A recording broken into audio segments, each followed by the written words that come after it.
तो आज हम स्टार्ट करने जा रहे हैं अपना यूनिट 2 का डीप लर्निंग टेक्निक का topic number 6 key to configure the learning process. यहाँ key to configure the learning process, key to configure the learning process में क्या होता है? There are many keys to configure the learning process for a machine learning. Some of the most importants are, यहाँ पे जो है ना key to configure the learning process में बहुत सारे कॉन्फ़िगर लर्निंग प्रोसेस होते हैं, टेक्निक्स होते हैं for a machine learning, machine को लर्न कराने के लिए। Some of the most important are loss function, optimisers, learning rate, batch size, regularisation. ये हमारे लर्निंग प्रोसेस है। ऑप्टिमाइजर्स सबसे पहले तो हमारा लॉस फंक्शन होता है। लॉस फंक्शन क्या होता है? Loss function is use to calculate the error we get from our prediction. Means जो लॉस फंक्शन होता है वो एरर को प्रिडिक्ट करने के लिए यूज होता है। किसमें? हमारा जो आउटपुट आया उसमें। इसको हम also known as a cost function. It calculate the accuracy of model, how good और poor model will perform in real world. इसमें लॉस फंक्शन में क्या करते हैं? हम एक्यूरेसी मेजर करते हैं मॉडल का कि वो रियल वर्ल्ड में कितना अच्छा और ख़राब परफॉर्म कर सकता है। और ऑप्टिमाइजर्स क्या है? Optimizer is nothing but it is the algorithm responsible for updating the weights, model parameter weights and biases during the minimisation.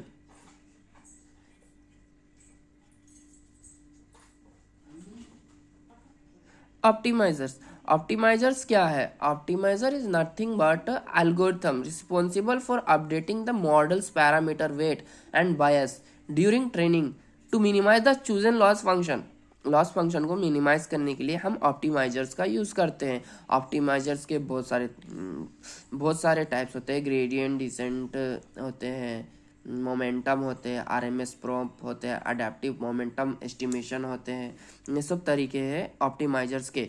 हम प्रीवियस वीडियो में ऑलरेडी ऑप्टिमाइजर्स, लॉस फंक्शंस पढ़ चुके हैं। लर्निंग रेट क्या होता है? Learning rate is nothing but it is a hyperparameter in optimization that control how big or small step to model takes। Means learning rates क्या है? ये हाइपर पैरामीटर्स है।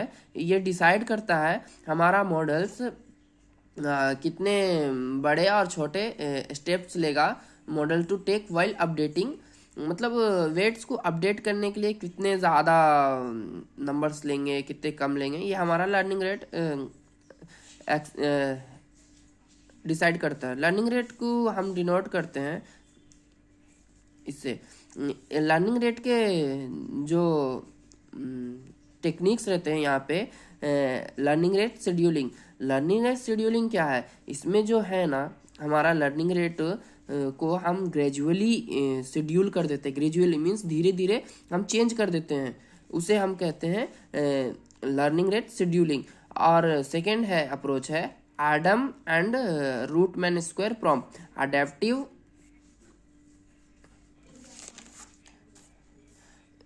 Adam means